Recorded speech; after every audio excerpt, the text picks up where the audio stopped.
Oral questions by members. Member for Prince George Valemount. Well, the Premier's disastrous decriminalization of crack cocaine, meth, and fentanyl continues to cause chaos and harm across our communities, including in our hospitals. An alarming 81% of nurses surveyed report abuse on the job. Over half face physical violence, and 61% of them report that they are exposed to illicit drugs in hospitals every single month. Nurses are paying the price for the Premier's failed policies that endanger them every single day, and it is not okay. Why does the Premier refuse to adopt BC United's policy to completely scrap his decriminalization disaster?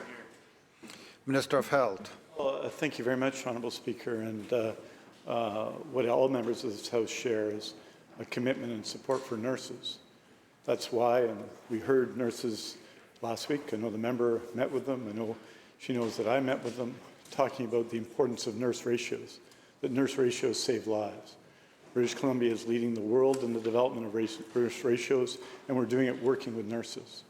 Nurses proposed a couple of years ago to change the way we did security in hospitals, and we put in place a relational security model that was inspired by the BC Nurses Union, the Hospital Employees Union, and others. And we continue to work with nurses, use the steps that we are taking right now in concert with nurses who have said they want action, and we are acting together. They didn't want more politicization. They said that very clearly. And we are acting together to make nurses safer in hospitals across British Columbia, and we will continue to do so. Member for Prince George Valemount supplemental. Well, I'm not sure what it takes to get the minister to understand it is not working. The survey was taken just weeks ago. 39% of nurses are exposed to weapons. 61% are exposed to illicit substances. 50% experience physical violence every single month. The NDP's failed decriminalization policy in our hospitals has been nothing short of an unmitigated disaster, and the chaos will continue until this NDP policy is dismantled entirely. As BC Nurses Union President Adrian Gear says, and I quote, "Policies can look good on paper, but they don't enforce them. And at 3 o'clock in the morning on a Saturday night when you're working a 50% staff, that's when stuff blows up." End quote. Every day in this province, nurses face untenable working conditions because this government has refused to protect them, and that is not okay. Why does the Premier stubbornly refuse to put nurses and patients first and adopt BC United's policy to end the NDP's dangerous decriminalization experiment? Minister of Health. Oh, thank you, Honourable Speaker. And precisely what we're doing is working with nurses every day to make this the best place in the world to be a nurse.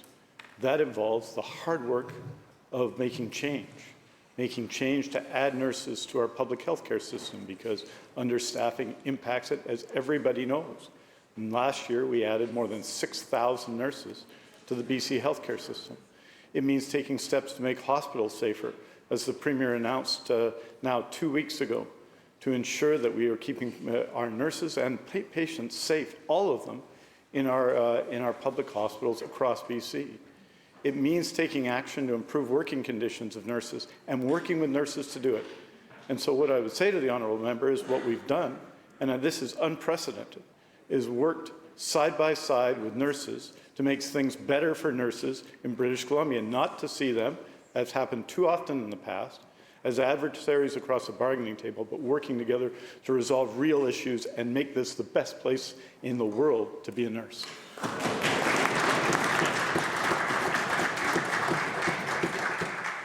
House Leader of the Official Opposition. Well, thank you, Mr. Speaker. Well, the minister just used the word unprecedented. You know what's unprecedented? 37% of nurses are seriously considering leaving nursing or are already making a plan to do so. 37%. And why? As the member from Prince George Valemount just listed off, The nurses do not feel that safe in their workplace. They don't believe that this government is doing everything it can to improve working conditions. And Mr. Speaker, it's actually this Premier who decriminalized the open public use of illicit hard drugs like meth, heroin, fentanyl, and crack. It's the Premier who is the architect of this disaster. Vancouver Police Chief Adam Palmer describes the reality under this soft-on-crime Premier, and I quote, "It's an intolerable situation. You've got open drug use on the sidewalks in different neighborhoods in Yaletown, in Cole Harbour. In fact, it's all over the city," end quote. So my question to the Premier is this: when will the Premier restore order and safety, and when will he adopt BC United's policy to end his reckless and dangerous decriminalization experiment once and for all?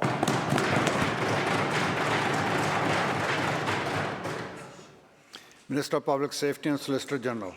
Thank you, Honourable Speaker, and I appreciate the question from the member. I'd like to point out that the changes that we have put in place to deal with open public drug use, as the member was just alluding to, are in fact, because of our cooperation, working closely with police, Honourable Speaker. That's exactly what we've been doing. Whether it's in our healthcare system where we work with nurses to address their concerns, whether it's working with local governments and communities to understand the nature of the problems that they're seeing in their communities, and working with police on the best way to deal with the situation. Because, Honourable Speaker, police understand that this is not a criminal issue, it is a healthcare issue, Honourable Speaker. Making sure that we've got the healthcare needs in place, making sure that police have the supports that they need. That's why we asked for the changes to take place with the exemption at the federal level, Honourable Speaker, so that we do not have to see, and the public does not have to see and tolerate open public drug use, Honourable Speaker, which has never, ever been allowed or tolerated or was ever part of decriminalization, Honourable Speaker. So we will continue to work with police, work with communities to keep our communities safe. Member supplemental. Thank you, Mr. Speaker. It is breathtaking just how completely disconnected from reality this government actually is in terms of what's actually happening on the ground and what we hear described in this chamber. The minister can talk about all the work that he's doing. Aside from announcements, the results are actually terrible. Under this government, violent crime is up 37%. Homicides are up 72%. There's been a 75% increase in no-charge assessments. And under this Premier, there's a reduction in the prison population of 40%. These results are absolutely abysmal. Victoria Police Chief Dale Manick warns that the Premier's decriminalization won't actually stop the surge in violence. And I quote, "Random attacks or assaults or stabbings or any of the other violence that we see will continue," end quote. 18 months ago, it was this Premier who promised that people would feel safe in their communities. But the chaos and the violence continues to get worse and worse under his catch-and-release justice system. So the question is this: what will it take for this soft-on-crime Premier to adopt BC United's policy to end his reckless decriminalization experiment and stop his failed catch-and-release justice system?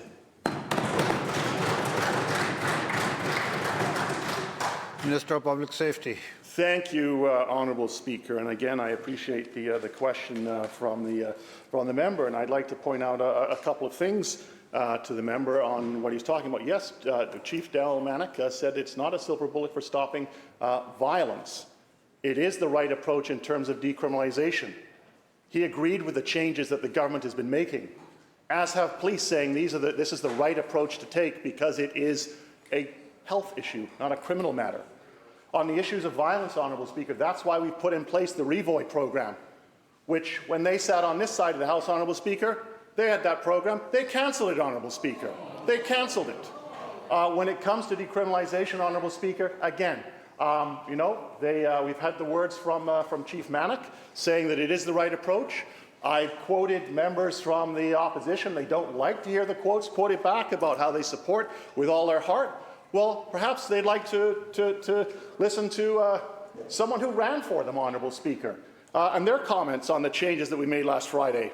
Your former candidate from Richmond in the last election, Richmond City Councillor Alexa Liu, agrees with that what we're doing is the right approach, saying the changes are a pretty good balance. I quote, "I think it's a pretty good balance. We aren't looking to fill prisons with people using drugs, but we are trying to have it not happen in the public eye, Honourable Speaker." That's what people were concerned about. They believe it's a health issue. They know it's a health issue, but they shouldn't have to put up with open drug use, Honourable Speaker.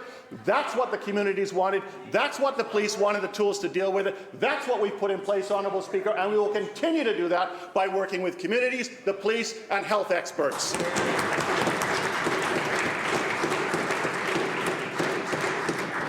House Leader of the Third Party. Yeah, Mr. Speaker, the province's rental protection fund is distributing $500 million to nonprofits to acquire existing affordable housing units, the most affordable housing currently in the province. Its aim is to protect more than 2,000 homes. The tagline, Mr. Speaker, is the most affordable housing we have is the housing we've already gotten. We agree with that.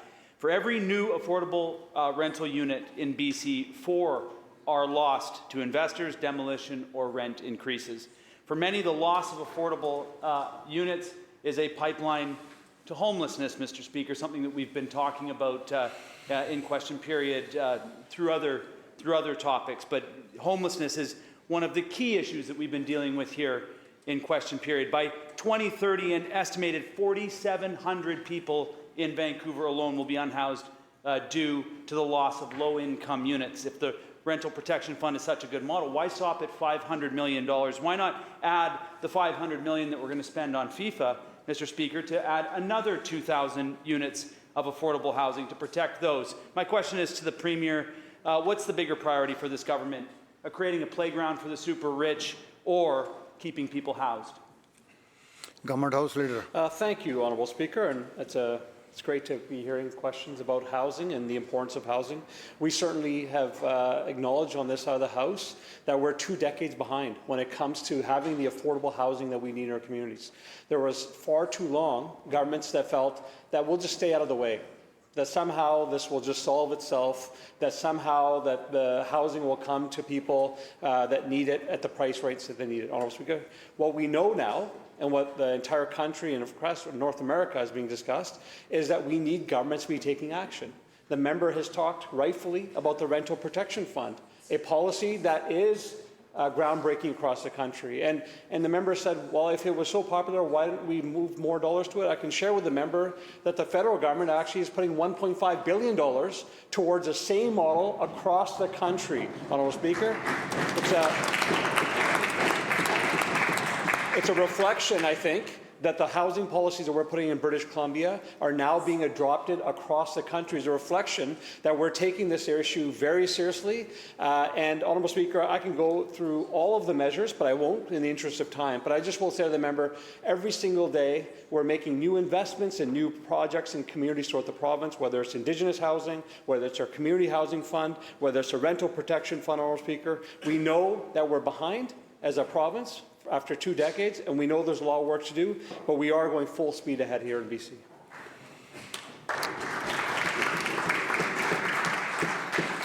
Member Supplemental. I think the Rental Protection Fund will protect about half of what we're going to see by 2030. People who are going to be displaced, people who are not going to be able to afford their houses. $500 million that this province is going to spend on the FIFA would go a long way to protecting more affordable homes for British Columbians. Large sporting events have a history, Mr. Speaker, of inflicting harm on unhoused populations particularly. The pattern is predictable. Police clear homeless encampments. People are forced out of sight, Mr. Speaker, without adequate housing or services provided. This was the case in the lead up to the 2010 Olympics. Police forcefully removed homeless people from high-visibility tourist areas in Vancouver. And as the Premier was the Executive Director of the BC Civil Liberties Association at the time, Mr. Speaker, he said, quote, "There are those who argue that we shouldn't be spending billions of dollars on a 2-week party until we've dealt with the fact that people are freezing and starving in our streets." Mr. Speaker, my question is again to the Premier. Does he still stand by those words? Minister of Housing. I thank you, Honourable Speaker. And what I would say to the member is that we can do both. We can provide housing for people in our communities, That's why we're making historic level investments here in British Columbia, Honourable Speaker. It feels like every 2 weeks there's a new opening of a housing project throughout the province. The member knows in the downtown east side there's been significant projects that have opened just recently, Honourable Speaker. A member knows we're working closely with the City of Vancouver to ensure that anyone that needs access to shelter has access to shelter, Honourable Speaker. We're proud of the work we're doing. We know there's more work to do, Honourable Speaker. But as far as the World Cup goes, I have to mention this, Honourable Speaker, which is we are going to be welcoming the entire world here. Honourable Speaker, there is over 1 million visitors that are expected. This is the opportunity to generate $1 billion in economic opportunities, support our small businesses, Honourable Speaker, support the foundation of our economy in Vancouver. There's a lot of excitement around Metro Vancouver, around BC for this important initiative, Honourable Speaker, but we can do both, and that's what we've been doing. We're investing record-breaking numbers in affordable housing, as well as supporting our economy so we can continue to have one of the strongest economies in the country. House Leader of the Fourth Party. Thank you very much, Mr. Speaker. We've seen the announcement from Prime Minister Trudeau that Premier Eby went crawling last night to Ottawa to beg Justin to help clean up his mess. Mr. Speaker, you know this NDP Premier is desperate when he's asking Justin Trudeau to clean up a public relations nightmare. Mr. Speaker, the Trudeau government guidelines for decriminalization do not work for British Columbians, even though the NDP and the BC United Liberal House Leader publicly praised them and pledged for their support for the Trudeau-Eby plan. Flying to Ottawa to meet Justin Trudeau doesn't do anything for British Columbians who are living with the NDP nightmare of decriminalization. Why doesn't this Premier take a trip to meet with addicts on Cliff Avenue in Courtenay who can't get into a recovery program? Why doesn't he take a trip to meet with Greg Swart in Port Coquitlam, who lost his teenage daughter to his NDP Safe Supply? Why doesn't he go meet nurses in Nanaimo who have to wear gas masks to work to avoid inhaling drug fumes? My question to the Premier, through you, Mr. Speaker, now that he's flown across the country to meet with a failed Liberal Prime Minister and Ottawa elites, when will he commit to meeting with some of us regular folk, regular working people as British Columbia as well? Minister of Mental Health and Addictions. Well, Honourable Speaker, thank you to the member for the question, but I think, on this side of the House, we want to be dealing in the realm of fact. And one fact is that our Premier did not go to Ottawa. We have, in fact, been working with Health Canada throughout the duration of the decriminalization pilot project and responding to concerns and issues as they have arisen, as we have done in this particular circumstance. But let me just be very clear, Honourable Speaker, about where we're at. In terms of building up a system of treatment and access for British Columbians to the care and support that they need that did not exist when our ministry was stood up and when our government took office. Honourable Speaker, we have opened over 600 publicly funded treatment beds across the province. We have invested $117 million to support the supportive recovery sector, ensure that they can continue to provide the care and support that British Columbia needs. We have invested almost $75 million in foundry centres and expanding early intervention for child and youth. We have expanded, we have invested $171 million working with First Nations to scale up Indigenous-led treatment. Honourable Speaker, that is the work that we are going to continue to do to ensure that we have British Columbians' backs when they need access to the care that they deserve.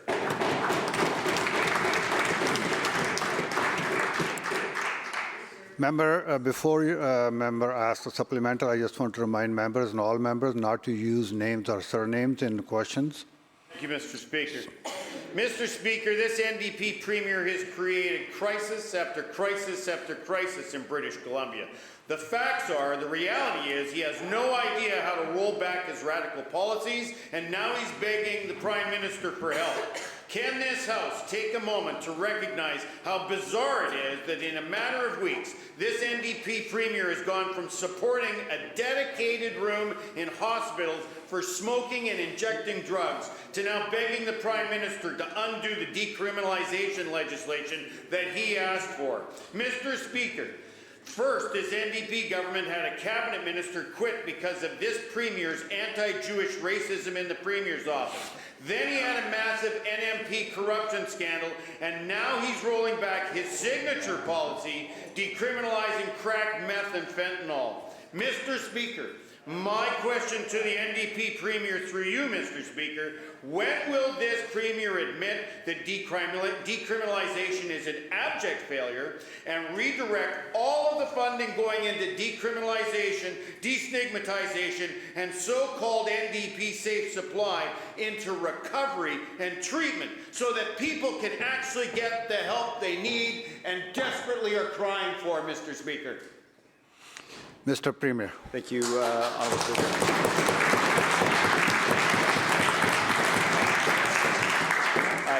I did go to Ontario on the weekend. I was visiting with my mother. She had quite a bad fall, and I was visiting with her and making sure she was okay.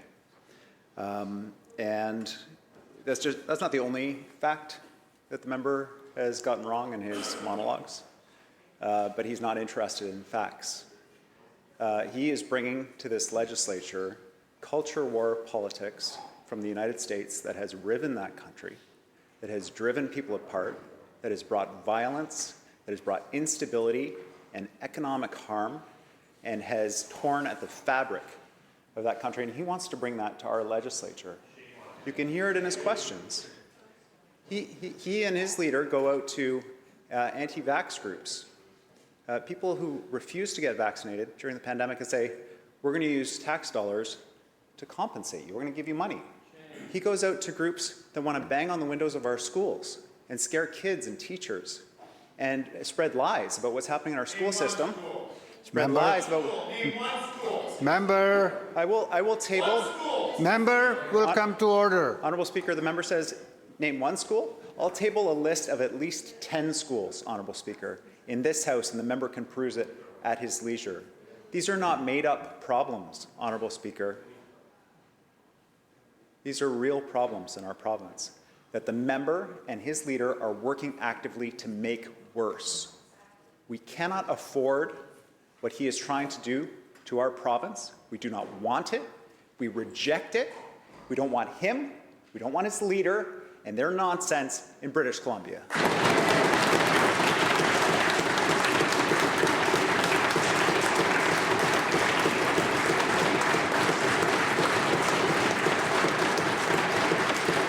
Member for Vancouver-Langara.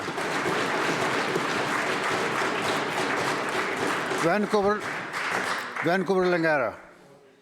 Thank you, Mr. Speaker. This morning in this chamber, in response to my motion about the urgent need for this government to take action now to deal with the growing anti-Semitic encampments on university campuses in BC, the member from Richmond-Queensborough made highly offensive statements, including that the concerns about anti-Semitism on campuses are inflated and unfounded. Members of the Jewish Committee have expressed their profound dismay at the member from Richmond-Queensborough's statements, which tokenize Jewish people, as the statements, quote, not only are hurtful to our community, but also puts us in danger and erases our experiences, end quote. Does the Premier agree with the member from Richmond-Queensborough's statement? And if not, will he condemn these statements now and demand that his member be held accountable for his offensive statements and unequivocally apologize for his statements today?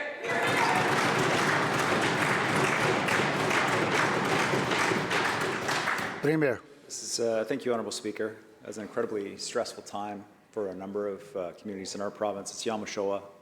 It's a day when we commemorate and recognize the deaths, the murders of 6 million Jews, and how that happened, which was in society and politics, the villainization of Jewish people, the exclusion of Jewish people, and that was made acceptable in a number of different areas of society.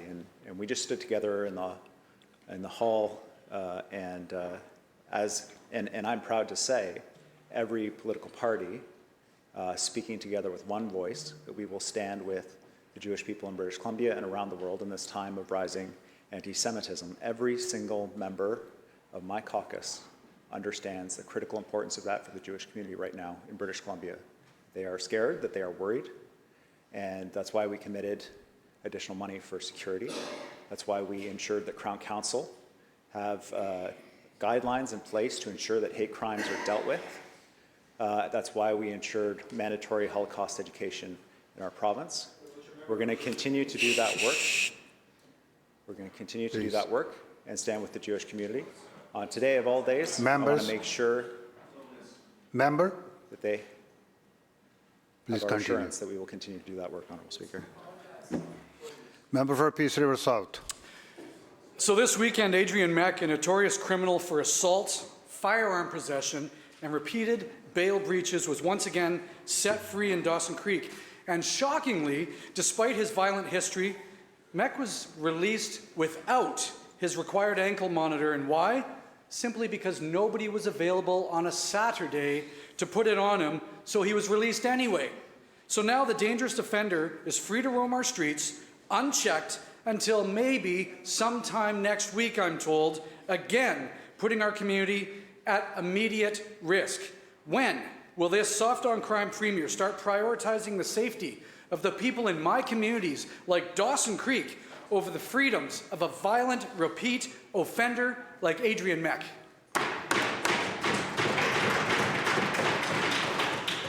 Solicitor General. Thank you, Honourable Speaker, and I appreciate the question from the member.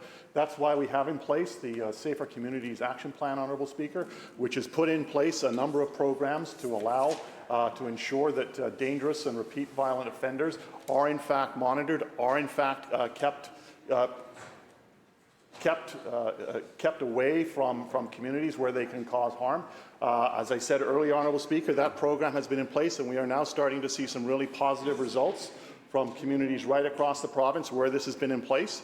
The program we had, unfortunately, was cut once before by the opposition, Honourable Speaker, but this government's put in place the funding to make sure was put in place to ensure that it will remain and it is permanent.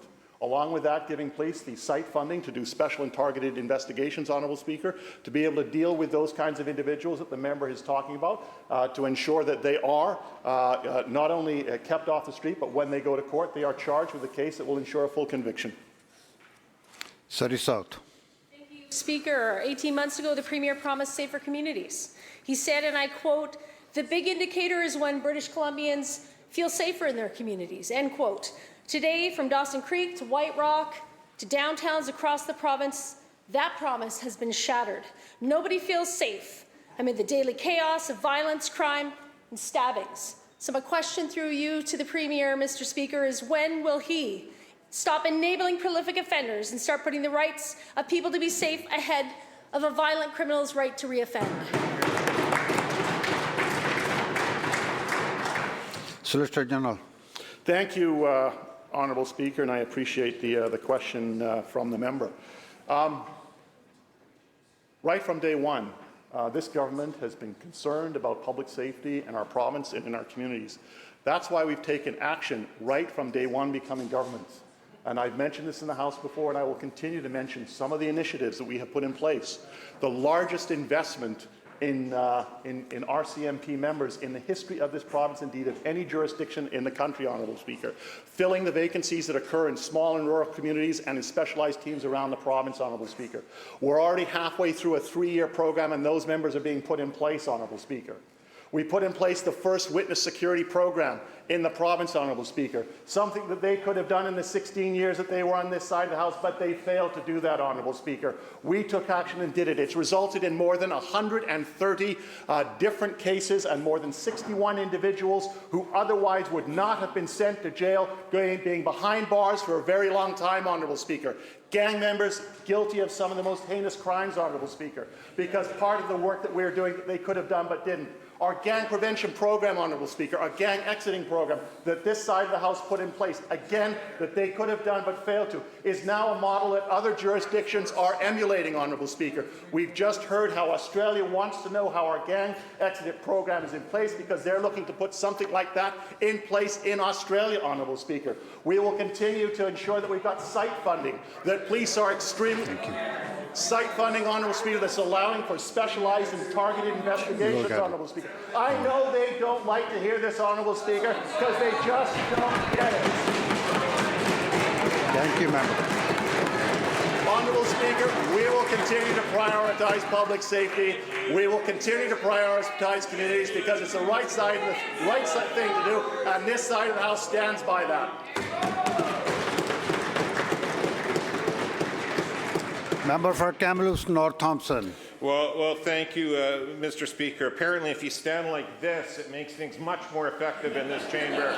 Just not out in the rest of the province where people are actually living, Mr. Speaker.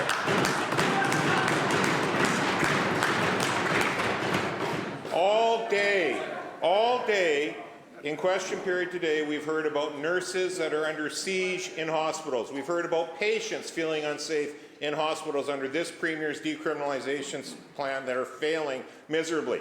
We've had the Solicitor General say it's never been okay to do the drugs in public, except for the one small fact that 18 months ago when this Premier asked for decriminalization, that's exactly what they asked for to happen, and they ignored 18 months of communities asking for that to be repealed.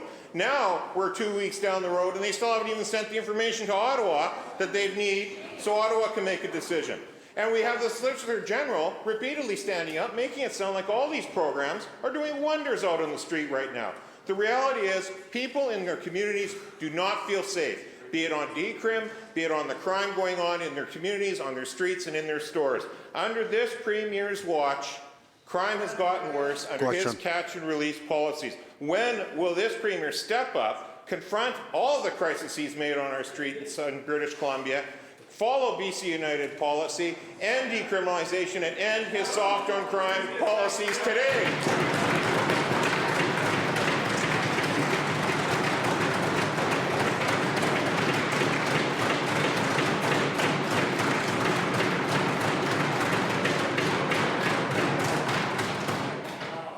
Thank you, Honourable Speaker. Solicitor General. Thank you, Honourable Speaker. All I will say is this, Honourable Speaker. It doesn't matter how the member opposite stands, what they have to say, whatever their plan is. It clearly doesn't resonate with British Columbians, which is why they're in third place in the polls in this province, Honourable Speaker. I'd like to remind the House. Members.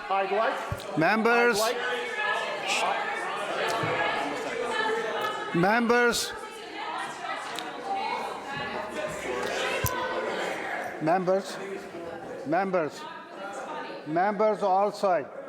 Members, quiet, please. Thank you, Honourable Speaker. I've outlined what our plan has been, which was to make investments in policing. I've outlined what our plan was, which was to make investments in the tools that police need, whether it's a witness security program, whether it's additional police, whether it's putting in place site funding, whether it's for fighting gangs, Honourable Speaker. But let's remember... Member for Surrey South, please. Let's remember what their plan was, Honourable Speaker. It was to cancel a program that would deal with violent offenders, Honourable Speaker. It was to cancel funding. It was to cancel funding, Honourable Speaker, for sexual assault centres which help victims. Member, let's be respectful to each other. That was their plan when they sat on this side of the House, Honourable Speaker. They failed to add police resources when they sat on this side of the House, Honourable Speaker. That was their plan, Honourable Speaker. And I know this, when the election comes, the public will choose our plan over their plan any day of the week.